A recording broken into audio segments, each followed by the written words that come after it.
ঊর্ধ্বগতির বাজারে নেই স্বস্তির কোনো খবর। বৃষ্টির অজুহাতে বেড়েছে সব ধরনের সবজির দাম, মিলছে না ১০০ টাকার নিচে। আমদানির ঘাটতি না থাকলেও বিক্রেতারা বলছে বৃষ্টির কারণে পর্যাপ্ত সরবরাহ নেই। এমন অবস্থায় বাজারে এসে হিমশিম খেতে হচ্ছে স্বল্প আয়ের মানুষদের। ঊর্ধ্বগতিতেই চলছে চালের বাজার। গরিবের আমিষ খাদ্য ডিমের বাজারেও নতুন করে অস্বস্তি দেখা দিয়েছে। প্রতি ডজন ১৫০ টাকায় বিক্রি হচ্ছে। আগের সপ্তাহ থেকে ব্রয়লার ও সোনালীর দামও বেড়েছে কেজিতে ২০ টাকা পর্যন্ত। ভোক্তারা বলছেন নজরদারির অভাবেই নিয়ন্ত্রণে নেই বাজার দর।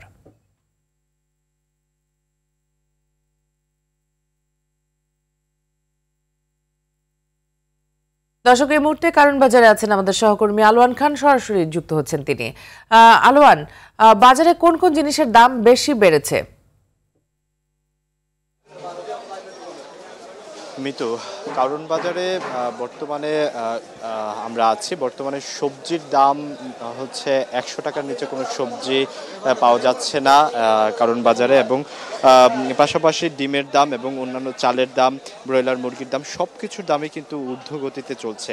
পাশাপাশি চালের দাম কিন্তু বরাবরই ঊর্ধ্বগতির যে একটা ধারাবাহিকতা, সেই ধারাবাহিকতা রক্ষা করে এখনও চাল বহাল তবিয়তে আছে। আমরা কারণ বাজার ঘুরে, সবজির বাজার ঘুরে যে বিষয়টা দেখেছি, করলার দাম হচ্ছে ১০০ টাকা, এবং যেই টমেটোর দাম ছিল গত সপ্তাহে ১৫০ থেকে ১৬০ টাকা, সেই টমেটো আজ বিক্রি হচ্ছে, এই সপ্তাহে বিক্রি হচ্ছে ১৭০ থেকে ১৯০ টাকা পর্যন্ত। আর মাছের দাম যদি বলি, মাছের দাম আজকে এই সপ্তাহে ২০০ টাকার নিচে কোনো মাছে বিক্রি হচ্ছে না।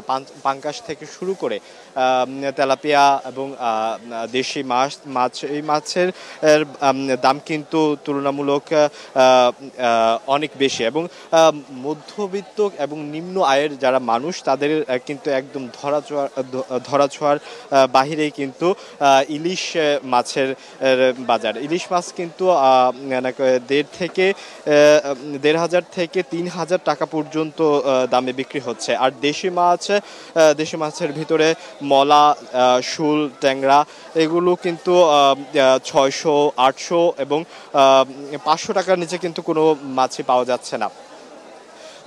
আর আমরা যে বিষয়গুলো, শাকের দাম কিছুটা তুলনামূলক কম দেখা যাচ্ছে।